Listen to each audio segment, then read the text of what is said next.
Businesses in northern BC are calling on Ottawa to revisit immigration and work permit cuts, claiming that the new policies are putting their economies at risk.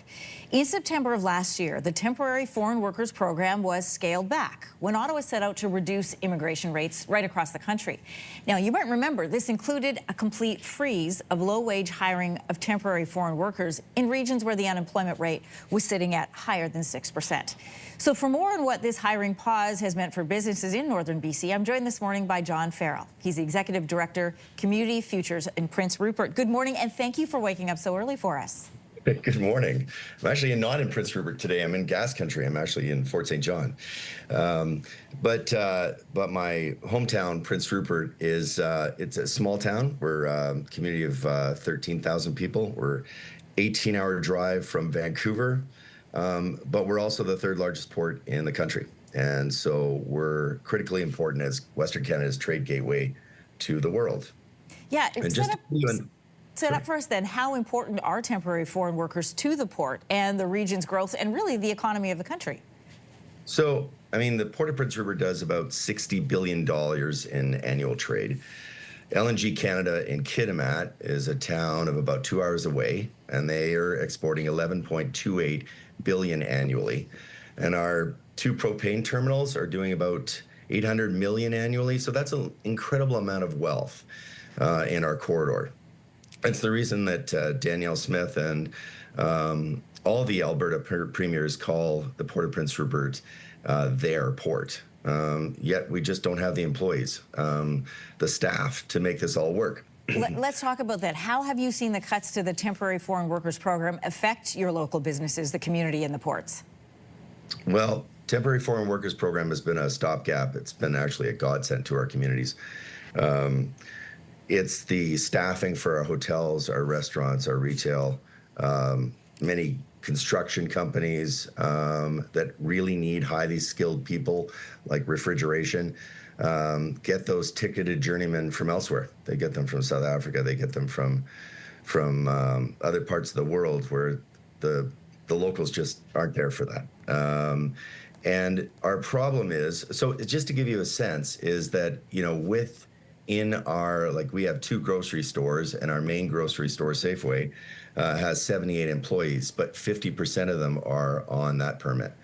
So when they leave, changes have to happen. We've already lost one restaurant already, and we expect more to come unless we can have a conversation with the federal government. Yeah, as a reminder to everybody who's watching from home, once unemployment rates for a region reach above 6%, the applications for low-wage temporary foreign workers are no longer processed. So essentially, a freeze comes into effect. The idea being that that job would need to be filled by a Canadian citizen.